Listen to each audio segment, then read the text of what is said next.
All right, let's bring in Mike Pompeo, former Secretary of State, former CIA director, and a Fox News contributor. Mr. Secretary, the NATO Secretary General Mark Rutte warns not to be naive following this Hezbollah deal. Listen to what he said.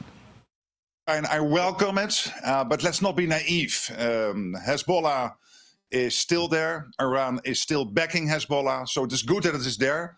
But now it has to be implemented. And let's see what happens, whether they will keep to the deal, the Hezbollah people. So, as you know, Mr. Secretary, Hezbollah does not have a particularly stellar record when it comes to upholding their end of a bargain. Well, John, good to be with you. Not a particularly stellar record is great diplomatic speak. You might well work at the State Department one day. No, they've been horrific. They have violated every promise they've made, every agreement. They have always rearmed. There's no reason to think that they will behave any differently, that their end aims, the destruction of Israel, has changed in any fundamental way. So this will be about implementation, about monitoring.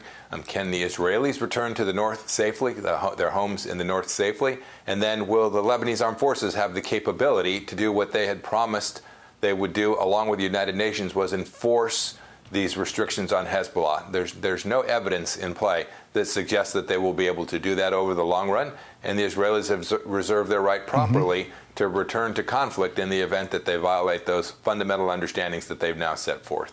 Which is one of the reasons why a lot of people believe that the only way to really end the Hezbollah conflict and to end the Hamas conflict as well is to seriously put the screws to Iran and the regime there in Tehran.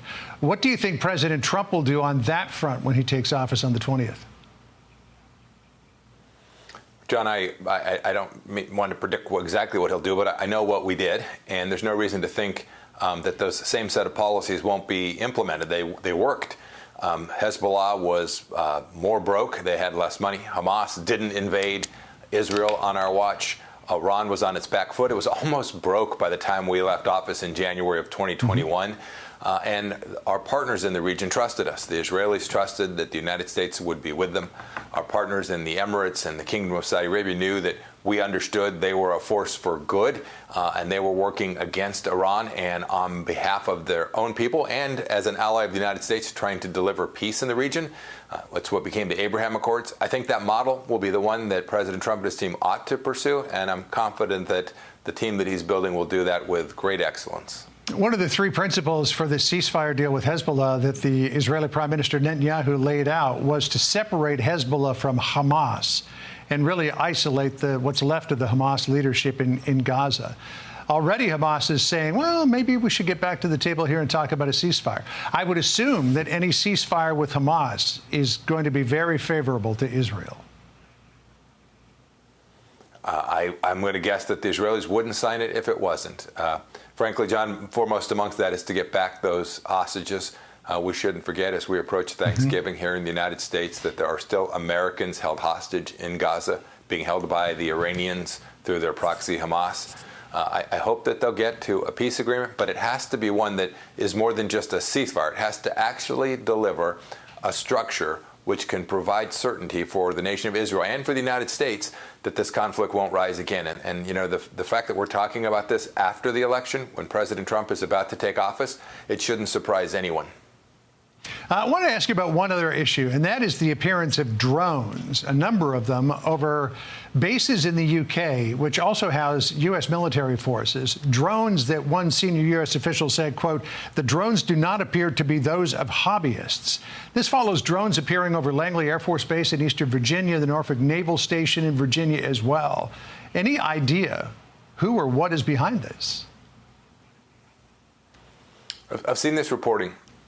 I couldn't tell you who, but I am confident it is an adversary force. That is, this isn't just some, to your point, they called it a hobbyist. This isn't someone just checking things out and playing around to see if they can make their little remotely piloted aircraft do its function. I am sure that there are nefarious actors behind this. I couldn't tell you which ones. We need to get to the bottom of it. Not only do the Brits need to do that in the United Kingdom, but we've had this, don't forget, we had a Chinese spy balloon that flew over the country for a while, just a couple years back. It seems like a long time ago.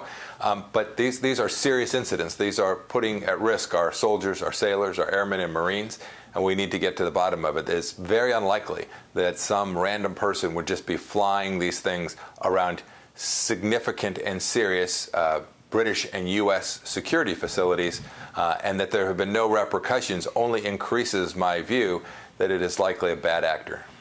Quickly, before we leave, Mr. Secretary, I wanted to get your quick reaction to Keith Kellogg being named as a special envoy for Ukraine and Russia. He is going to likely be tasked with what some Ukrainian generals are already referring to as World War III and putting an end to it. Tough task, but a man quintessentially suited to work on this. I had the chance to work alongside Keith when he was working at the White House and with the Vice President as the then Vice President's National Security Advisor. Gotten to know Keith well. I am confident that he is thinking about this problem in exactly the right way. He understands President Trump's mission, which is to create the conditions for successful peace in the region. And I wish Keith all the best as he moves through what will be a very complicated, very difficult challenge, but one that I wish the Biden administration had taken with sufficient seriousness to impose real costs on Russia, so the outcome for the West, for Europe, for the United States, and for the people of Ukraine were not the one that we've suffered these last, now, goodness, almost 3 years. Mr. Secretary, good to have you with us today. Happy Thanksgiving to you and your family. Thank you, John. Happy Thanksgiving. Click here to subscribe to the Fox News YouTube page to catch our hottest interviews and most compelling analysis. You won't get it anywhere else.